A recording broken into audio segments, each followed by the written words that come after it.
Hello ಸ್ಪರ್ಧಾರ್ಥಿಗಳೇ, ಈ ವಿಡಿಯೋದಲ್ಲಿ ನಾವು ಪ್ರಶ್ನೆ ಪತ್ರಿಕೆ ಅಂದರೆ ಪಿ ಡಿ ಒ ಮತ್ತು ವಿಲೇಜ್ ಅಕೌಂಟೆಂಟ್ಗೆ ಸಂಬಂಧಪಟ್ಟಂತಹ ಎರಡನೇ ಪ್ರಶ್ನೆ ಪತ್ರಿಕೆ ಒಂದಿಷ್ಟು ಕನ್ನಡ ಕ್ವಶನ್ಸ್ಗಳನ್ನು ನೋಡೋಣ ಬನ್ನಿ. ಮತ್ತು ಹೊಸ ಬಂದಿರೋರು ಚಾನಲ್ಗೆ ಸಬ್ಸ್ಕ್ರೈಬ್ ಮಾಡ್ಕೊಳ್ಳಿ ಮತ್ತು ಕೊನೆವರೆಗೂ ನೋಡಿ. ಈ ಸೀರೀಸ್ ಡೈಲಿ ಒಂದೊಂದು ವಿಡಿಯೋ ಬರ್ತಾ ಇರುತ್ತೆ, ನೋಡ್ತಾ ಇರಿ. ಮೋಸ್ಟ್ ಇಂಪಾರ್ಟೆಂಟ್ ಕ್ವಶನ್ಸ್ ಆಗಿರ್ತವೆ, ಬರೋ ಚಾನ್ಸಸ್ ಜಾಸ್ತಿ ಇದೆ. ಮೊದಲನೇದಾಗಿ, ಕರ್ನಾಟಕದ ಜಲಿಯನ್ ವಾಲಾಬಾಗ್ ಎಂದೇ ಕರೆಯಲಾಗುವ ಕರ್ನಾಟಕದ ಸ್ವಾತಂತ್ರ್ಯ ಹೋರಾಟದ ಚಳುವಳಿ ಎಲ್ಲಿ ನಡೆಯಿತು ಅಂತ ಕೇಳಿದರೆ, ಸೊ ಇದು ಸ್ವಲ್ಪ ಜಿ ಕೆ, 1-2 ಕ್ವಶನ್ ಜಿ ಕೆಗಿದೆ. ಇಲ್ಲಿ ಸರಿಯಾದ ಉತ್ತರ ಆಪ್ಷನ್ ಏನು ನೋಡಿ, ರುದ್ರಾಶತ್ವವನ್ನು ಈ ಒಂದು ಕರ್ನಾಟಕದ ಸ್ವಾತಂತ್ರ್ಯ ಹೋರಾಟದ ಜಲಿಯನ್ ವಾಲಾಬಾಗ್ ಎಂದು ಕರೆಯಲಾಗುತ್ತದೆ. ನೆಕ್ಸ್ಟ್, ಇನ್ನು 16ನೇ ಶತಮಾನದಲ್ಲಿ ಪೋರ್ಚುಗೀಸರ ವಿರುದ್ಧ ಹೋರಾಡಿದಂತಹ ವೀರ ಮಹಿಳೆ ಯಾರು?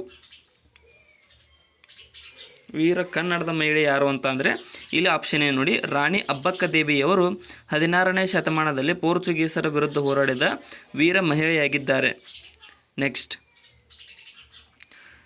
ಬೆರಳ್ಗೆ ಕೊರಳ್ ನಾಟಕದ ಕರ್ತೃ ಯಾರು? ಈ ಬೆರಳ್ಗೆ ಕೊರಳ್ ಅನ್ನುವಂತಹ ನಾಟಕವನ್ನು ಬರೆದವರು ಯಾರು? ಇಲ್ಲಿ ಆಪ್ಷನ್ ಬಿ, ಕುವೆಂಪುರವರು ನೋಡಿ ಈ ಒಂದು ಬೆರಳ್ಗೆ ಕೊರಳು ಅನ್ನುವಂಥ ನಾಟಕದ ಕರ್ತೃ ಆಗಿದ್ದಾರೆ. ನೆಕ್ಸ್ಟ್, ಇನ್ನು ತಾಳಿ ಕಟ್ಟೋ ಕೋಲಿನೆ ನಾಟಕದ ಕರ್ತೃ ಯಾರು? ನಾನು ಸ್ವಲ್ಪ ಸ್ಪೆಲ್ಲಿಂಗ್ ತಪ್ಪಾಗಿದ್ದರೂ ನೀವು ಅಲ್ಲಿ ನೋಡ್ಕೊಡ್ರಿ. ಇಲ್ಲಿ ಆಪ್ಷನ್ ಬಿ ನೋಡಿ, ಟಿ.ಪಿ. ಕೈಲಾಸಂರವರು ಈ ನಾಟಕವನ್ನು ರಚಿಸಿದವರಾಗಿದ್ದಾರೆ. ಕರ್ತೃಗಳ ಮೇಲೆ ಒಂದು ಕ್ವಶನ್ ಪಿಕ್ಸ್ ಇರುತ್ತೆ ಎಕ್ಸಾಮ್ದಲ್ಲಿ. ನೆಕ್ಸ್ಟ್, ಈ ಕೆಳಕಂಡವುಗಳಲ್ಲಿ ಸರಿಯಾದದನ್ನು ಹೊಂದಿಸಿ ಬರೆಯಿರಿ ಅಂತ ಕೇಳಿದರೆ, ಸೊ ಶಾಸನಗಳು ಮತ್ತು ಯಾವ ಇದಕ್ಕೆ ಸ್ಥಳಕ್ಕೆ ಸಂಬಂಧಿಸಿದ್ದೇವೆ ಅಂತ ಇಲ್ಲಿ ಆಪ್ಷನ್ಗಳನ್ನ ನೋಡ್ತಾ ಇದ್ದರೆ ಆಪ್ಷನ್ ಎ ಕರೆಕ್ಟ್ ಆಗುತ್ತೆ. ಇಲ್ಲಿ ಐಹೊಳೆ ಶಾಸನ ಎಲ್ಲಿ ಕಂಡುಬರುತ್ತೆ? ಭಾರತೀಯ ವಾಸ್ತುಶಿಲ್ಪದ ತೊಟ್ಟಿಲು ಅಂತ ಕರೀತಾರೆ. ಮತ್ತು ಮೈಸೂರನ್ನು ಏನಂತ ಕರೀತಾರೆ ಅಂದರೆ ಕೇಂದ್ರ ಆಹಾರ ಸಂಶೋಧನಾ ಕೇಂದ್ರ ಮೈಸೂರಿನಲ್ಲಿದೆ. ಇನ್ನು ಹಂಪಿ ಅಂದರೆ ವಿಶ್ವ ಪರಂಪರೆಯ ತಾಣವಾಗಿದೆ. ಇನ್ನು ಸೋಮನಾಥಪುರದಲ್ಲಿ ಕೇಶವ ದೇವಾಲಯವಿದೆ. ಆಪ್ಷನ್ ಎ ಸರಿಯಾಗಿದೆ ಇಲ್ಲಿ. ಸೊ ಇನ್ನೂ ಯಾರು ಸಬ್ಸ್ಕ್ರೈಬ್ ಮಾಡಿಲ್ಲ ಅಂದರೆ ನಮ್ಮ ಚಾನಲ್ಗೆ ಸಬ್ಸ್ಕ್ರೈಬ್ ಮಾಡ್ಕೊಳ್ಳಿ ಮತ್ತು ಕೊನೆವರೆಗೂ ನೋಡಿ. ನೆಕ್ಸ್ಟ್, ಪ್ರಥಮವಾಗಿ ಪ್ರಕಟವಾದ ಜನಪದ ಸಾಹಿತ್ಯದ ಕೃತಿ ಯಾವುದು?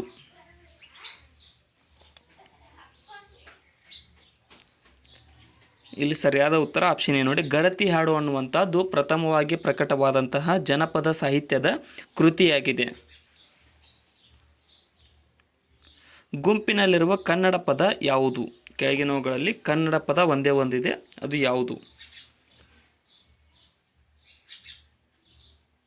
ಇಲ್ಲಿ ಆಪ್ಷನ್ ಡಿ ನೋಡಿ, ಸಿಹಿ ಅನ್ನುವಂಥದ್ದು ಕನ್ನಡದ ಪದವಾಗಿದೆ ಈ 4 ಆಪ್ಷನ್ಗಳಲ್ಲಿ. ನೆಕ್ಸ್ಟ್, ಚೋಟು ದೂರ ಸರಿ ಅಂದರೆ ಡ್ಯಾಶ್ ದೂರ ಸರಿಬೇಕು. ಈ ಖಾಲಿ ಬಿಟ್ಟ ಜಾಗದಲ್ಲಿ ಉಚಿತವಾದ ಪದವನ್ನು ಸೇರಿಸಿ ಗಾದೆಯನ್ನು ಪೂರ್ಣಗೊಳಿಸಿ. ಇಲ್ಲಿ ಆಪ್ಷನ್ ಸಿ ನೋಡಿ, ಚೋಟು ದೂರ ಸರಿ ಅಂದರೆ ಮಾರು ದೂರ ಸರಿಬೇಕು ಅನ್ನೋದು ಸರಿಯಾಗುತ್ತೆ. ಇಲ್ಲಿ ಮಾರು ಅಲ್ಲ ಬಿಟ್ಟ ಸ್ಥಳವನ್ನು ತುಂಬಲಾಗುತ್ತದೆ ಮಾರುನಿಂದ. ಇನ್ನು ಸಂಪೂರ್ಣವಾಗಿ ಸಮರ್ಥ ಪದಗಳನ್ನು ಗುಂಪು ಯಾವುದು? ಸಮಾನಾರ್ಥ ಪದಗಳ ಗುಂಪು. ಇಲ್ಲಿ ಕೆಳಗಿನವುಗಳಲ್ಲಿ ಒಂದೇ ಅರ್ಥ ತೋರಿಸ್ತಿರ್ಬೇಕು 4 ಅಕ್ಷರಗಳು.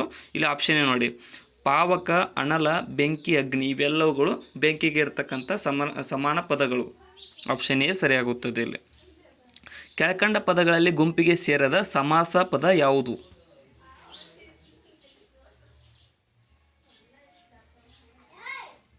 ಇಲ್ಲಿ ಆಪ್ಷನ್ ಡಿ ನೋಡಿ, ನೆಲಗಡಲೆ ಅನ್ನುವಂಥದ್ದು ಕೆಳಕಂಡ ಪದಗಳಲ್ಲಿ ಗುಂಪಿಗೆ ಸೇರದೇ ಇರತಕ್ಕಂಥ ಸಮಾಸ ಪದವಾಗಿದೆ. ನೆಕ್ಸ್ಟ್, ನವಿಲು ಜಾಗರ ಆಡಿದ್ದನ್ನು ನೋಡಿ ಕೊಂಬು ತಪ್ಪುಕ್ಕ ತರ್ಕೋತು. ಈ ಗಾದೆಯ ಸೂಚಿತಾರ್ಥ ಏನು? ಇಲ್ಲಿ ಹೊಟ್ಟೆ ಕಿಚ್ಚು ನೋಡಿ, ಇದರ ಅರ್ಥ ಏನಾಗುತ್ತೆ ಅಂದರೆ ನವಿಲು ಜಾಗರ ಅಂದರೆ ನವಿಲಿನ ರೆಕ್ಕೆ ಚೆನ್ನಾಗಿರುತ್ತೆ, ಅದು ತೆಗೆಯುತ್ತೆ, ಅದಕ್ಕೋಸ್ಕರ ಅದನ್ನು ನೋಡಿ ಕಂಬೂತ ತೆಗೆಯೋಕ್ಕೆ ಬರೋಂಗಿಲ್ಲ ಅನ್ನೋದು ಇಲ್ಲಿ ಹೊಟ್ಟೆ ಕಿಚ್ಚಾಗುತ್ತೆ. ಹಿತ್ತಾಳೆ ಕಿವಿ ಈ ನುಡಿಗಟ್ಟಿನ ಅರ್ಥವೇನು? ಹಿತ್ತಾಳೆ ಕಿವಿ ಅನ್ನುವುದರ ನುಡಿಗಟ್ಟಿನ ಅರ್ಥ. ಇಲ್ಲಿ ಆಪ್ಷನ್ ಡಿ ನೋಡಿ, ಚಾಡಿ ಮಾತುಗಳನ್ನು ಕೇಳುವಂತಹ ಕಿವಿಗೆ ಹಿತ್ತಾಳೆ ಕಿವಿ ಎಂದು ಕರೆಯಲಾಗುತ್ತದೆ, ಗಾದೆ ಮಾತು. ನೆಕ್ಸ್ಟ್, ಇನ್ನು ತೃತೀಯ ವಿಭಕ್ತಿ ಪ್ರತ್ಯಯದಲ್ಲಿ ಏನಿರುತ್ತದೆ? ಪ್ರಥಮವು, ದ್ವಿತೀಯನು,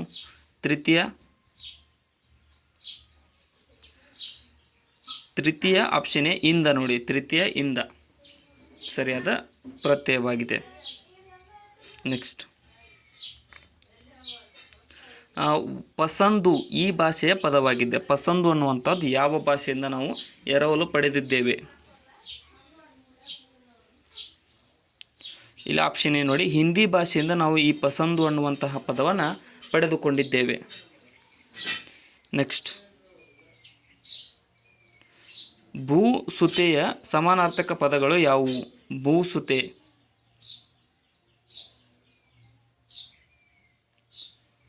ಸರಿಯಾದ ಉತ್ತರ ಆಪ್ಷನ್ ಡಿ ನೋಡಿ, ಧರಣಿಸುತೆ, ಅವಣಿಸುತೆ, ಪೃಥ್ವಿ ಆತ್ಮಜೆ, ಇಳಾಸುತೆ ಇವೆಲ್ಲಗಳು ಭೂಸುತೆಯ ಸಮಾನಾರ್ಥಕ ಪದಗಳಾಗಿವೆ. ಚೆನ್ನಾಗಿ ಎಂಬುದು ಏನು?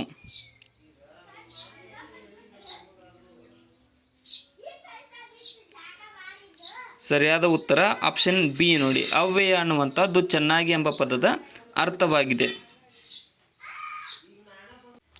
ನೆಕ್ಸ್ಟ್, ಸೂರನಾದ ರಾಮನು ಕ್ರೂರಿಯಾದ ರಾವಣನನ್ನು ತೀಕ್ಷ್ಣವಾದ ಬಾಣಗಳಿಂದ ಕೊಂದನು. ಇಲ್ಲಿರುವಂತಹ ವಿಶೇಷಣಗಳೆಂದರೆ ಏನು?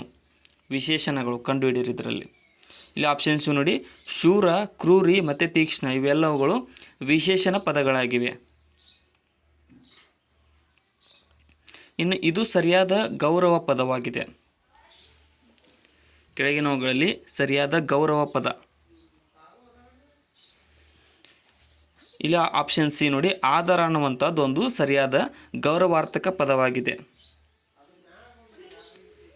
ನೆಕ್ಸ್ಟ್,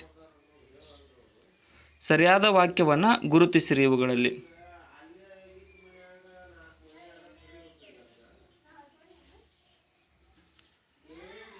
ಸರಿಯಾದ ಉತ್ತರ ಆಪ್ಷನ್ ಏನು ನೋಡಿ, ನಿಮ್ಮ ಸುರಕ್ಷಿತ ಜೀವನಕ್ಕಾಗಿ ಮದ್ಯಪಾನ ಮಾಡಿ ವಾಹನ ಸಂಚಾರ ಮಾಡಬೇಡಿ ಅನ್ನುವಂಥದ್ದು ಆಪ್ಷನ್ ಎ ಸರಿಯಾದ ವಾಕ್ಯವಾಗಿದೆ. ಉತ್ಕರ್ಷಣ ಪದದ ವಿರುದ್ಧ ಪದ ಯಾವುದು? ಗುರುತಿಸಿರಿ.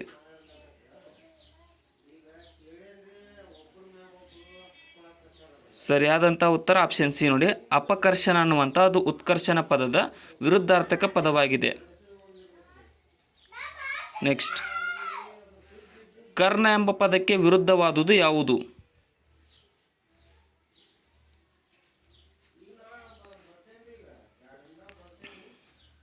ಸರಿಯಾದ ಉತ್ತರ ಆಪ್ಷನ್ ಸಿ ನೋಡಿ, ಅಕರ್ಣ ಅನ್ನುವಂಥದ್ದು ಕರ್ಣ ಪದದ ವಿರುದ್ಧ ಪದವಾಗಿದೆ.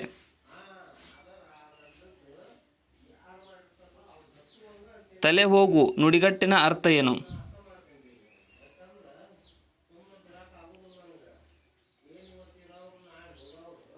ಇಲ್ಲಿ ಸರಿಯಾದಂಥ ಉತ್ತರ ಆಪ್ಷನ್ ಸಿ ನೋಡಿ, ಅಪಾಯಕ್ಕೀಡಾಗುವುದು ಅನ್ನುವುದು ತಲೆ ಹೋಗು ನುಡಿಗಟ್ಟಿನ ಅರ್ಥವಾಗಿದೆ.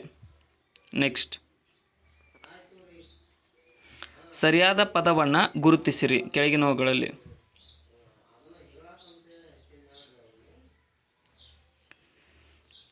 ಇಲ್ಲಿ ಸರಿಯಾದ ಪದ ಏನಪ್ಪ ಅಂತಂದ್ರೆ ಆಪ್ಷನ್ ಸಿ ನೋಡಿ, ಹೃದಯಾಂಧಕಾರ ಅನ್ನುವಂಥದ್ದು ಸರಿಯಾದ ಪದವಾಗಿದೆ. ಇಲ್ಲಿ ಆಪ್ಷನ್ ಸಿ ಸರಿಯಾದ ಪದ.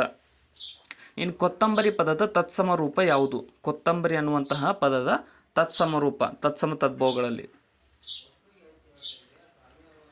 ಇಲ್ಲಿ ಆಪ್ಷನ್ ಬಿ ನೋಡಿ, ಕುಸ್ತುಂಬರ ಅನ್ನುವಂಥದ್ದು ಕೊತ್ತಂಬರಿ ಪದದ ತತ್ಸಮ ರೂಪವಾಗಿದೆ, ಕುಸ್ತುಂಬರ.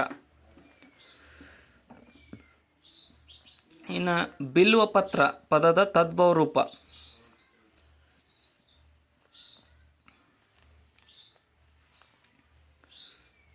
ಸರಿಯಾದ ಉತ್ತರ ಆಪ್ಷನ್ ನೋಡಿ, ಬೆಲ್ಲವತ್ತ ಅನ್ನುವಂಥದ್ದು ಬಿಲ್ವ ಪತ್ರ ಪದದ ತದ್ಭವ ರೂಪವಾಗಿದೆ. ನೆಕ್ಸ್ಟ್,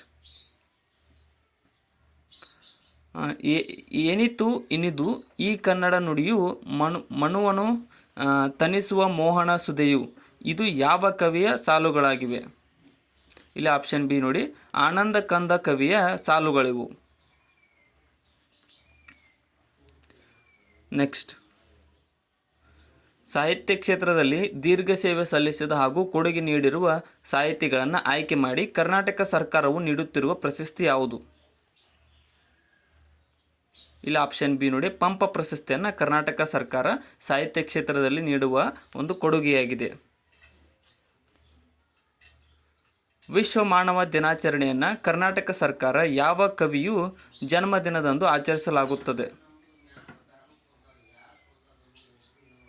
ಇಲ್ಲಿ ಆಪ್ಷನ್ ಡಿ ನೋಡಿ, ಕುವೆಂಪುರವರು ವಿಶ್ವ ಮಾನವ ದಿನಾಚರಣೆಯನ್ನು ಆಚರಿಸುವ ಕರ್ನಾಟಕದ ಕುವೆಂಪುರವರ ಜನ್ಮದಿನವನ್ನು ವಿಶ್ವ ಮಾನವ ದಿನಾಚರಣೆ ಎಂದು ಆಚರಿಸುತ್ತೇವೆ. ಕನ್ನಡ ದೊರೆಗಳು ನಿರ್ಮಿಸಿದ ಅತಿ ದೊಡ್ಡ ಏಕಶಿಲಾ ದೇವಾಲಯ ಯಾವುದು? ಸರಿಯಾದ ಉತ್ತರ ಆಪ್ಷನ್ ಡಿ ನೋಡಿ, ಎಲ್ಲೋರದ ಕೈಲಾಸ ದೇವಾಲಯದಲ್ಲಿ ಈ ಕನ್ನಡ ದೊರೆಗಳು ನಿರ್ಮಿಸಿದ ಅತಿ ದೊಡ್ಡ ಏಕಶಿಲಾ ದೇವಾಲಯವಿದೆ ಅದು. ಆಹಾರ ಧಾನ್ಯ ಔಷಧ ದಾನ ಗ್ರಂಥ ದಾನ ಮಾಡಿದ ಅಪರೂಪದ ಮಹಿಳೆ ಯಾರು? ಸರಿಯಾದ ಉತ್ತರ ಆಪ್ಷನ್ ಬಿ ನೋಡಿ, ಅತ್ತಿಮಬ್ಬೆ ಅನ್ನುವಂಥರವರು ಈ ಒಂದು ಆಹಾರ ದಾನ ಔಷಧ ದಾನ ಮತ್ತು ಗ್ರಂಥ ದಾನ ಮಾಡಿದ ಅಪರೂಪದ ಮಹಿಳೆಯಾಗಿದ್ದಾರೆ. ವಾಸಂತಿಕ ದೇವಾಲಯಕ್ಕೆ ನುಗ್ಗಿದ ಹುಲಿಯನ್ನು ಪೊಯ್ಸಳ ಎಂದು ಹೇಳಿದ ಜೈನ ಮುನಿಗಳು ಯಾರು? ಇಲ್ಲಿ ಆಪ್ಷನ್ ಸಿ ನೋಡಿ, ಸುದತ್ತಾಚಾರ್ಯರು ಈ ಒಂದು ವಾಸಂತಿಕ ದೇವಾಲಯಕ್ಕೆ ನುಗ್ಗಿದ ಹುಲಿಯನ್ನು ಪೊಯ್ಸಳ ಎಂದು ಹೇಳಿದ ಜೈನ ಮುನಿಗಳಾಗಿದ್ದಾರೆ. ಕನ್ನಡ ಜನತೆಯ ಪ್ರಾಂತ್ಯಕ್ಕೆ ಕರ್ನಾಟಕ ಎಂಬ ನಾಮಕರಣ ಮಾಡಿದವರು ಯಾರು?